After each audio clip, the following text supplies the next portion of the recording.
नमस्कार दोस्तों, यह कहानी एक ऐसे तपस्वी की है जिसने दूसरों के हित के लिए न जाने कितनी बार खुद को बलिदान कर दिया। और ये महान ऋषि दधीची है। ये ऐसी विद्या जानते थे जो मरे जीव को भी जीवित करने की शक्ति रखती थी। जब इंद्र को पता चला तो वे इस मृत संजीवनी विद्या को सीखने के लिए महर्षि दधीची के आश्रम में आए, परंतु उन्होंने इंद्र को इस शिक्षा को सीखने के लिए अयोग्य बताया और सिखाने से इनकार कर दिया। तब इंद्र ने महर्षि को धमकी दी कि यदि उन्होंने यह विद्या यदि किसी और को सिखाई तो वे उनका सिर धड़ से अलग कर देंगे। परंतु महर्षि पर उनकी धमकी का कोई प्रभाव नहीं पड़ा और उन्होंने अश्विनी कुमारों के आग्रह करने पर उन्हें मृत संजीवनी विद्या सीखने के योग्य पाया तो उन्होंने उन्हें यह विद्या सिखा दी। इस बात का जैसे ही इंद्र को पता चलता है, उन्होंने अपनी प्रतिज्ञा के अनुसार महर्षि दधीची का सिर उनके धड़ से अलग कर दिया। परंतु अश्विनी कुमार महर्षि की शल्य चिकित्सा कर उनका सिर फिर से उनके धड़ से जोड़ देते हैं। त्याग की एक ऐसी सच्ची कथा जो एक ऋषि को देवताओं से भी ज्यादा महान बना देती है।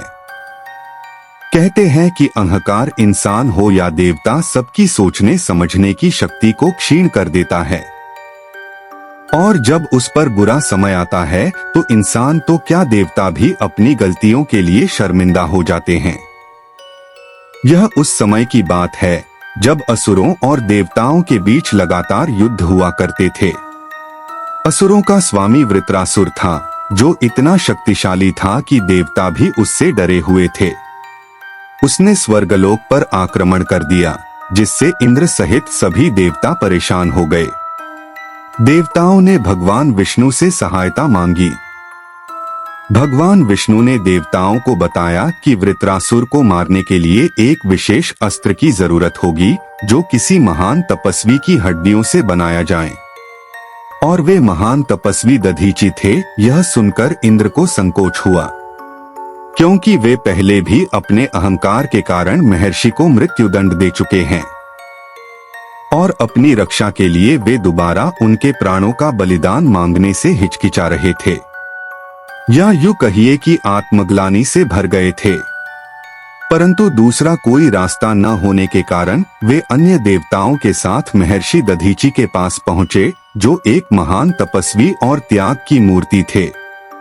देवताओं ने दधीची ऋषि से प्रार्थना की, हे महर्षि, वृत्रासुर को हराने के लिए हमें एक दिव्य अस्त्र चाहिए जो केवल आपकी हड्डियों से बन सकता है। देवताओं और संसार की रक्षा के लिए कृपया अपना शरीर त्याग दें। महर्षि दधीची देवताओं की विनती सुनकर मुस्कुराए और बोले, यदि मेरे शरीर का उपयोग धर्म और कल्याण के लिए हो सकता है तो इससे बड़ा सौभाग्य क्या होगा। इतना कहकर उन्होंने योग बल से अपने शरीर का त्याग कर दिया। उनके शरीर के त्याग के बाद देवताओं ने उनकी हड्डियों से वज्र नामक दिव्य अस्त्र बनाया। यह अस्त्र इतना शक्तिशाली था कि कोई भी शत्रु इसके सामने टिक नहीं सकता था। इंद्र ने वज्र उठाया और वृत्रासुर से भीषण युद्ध किया। वृत्रासुर ने पूरी शक्ति से प्रतिरोध किया, लेकिन अंततः वज्र के प्रहार से वह धराशायी हो गया और देवताओं को विजय प्राप्त हुई। महर्षि दधीची का यह बलिदान हमें सिखाता है कि सच्चा त्याग और परोपकार ही जीवन का सर्वोच्च धर्म है। जब हम अपने स्वार्थों से ऊपर उठकर समाज और धर्म की रक्षा के लिए आगे आते हैं, तभी सच्ची विजय प्राप्त होती है। त्याग ही सच्ची महानता की पहचान है।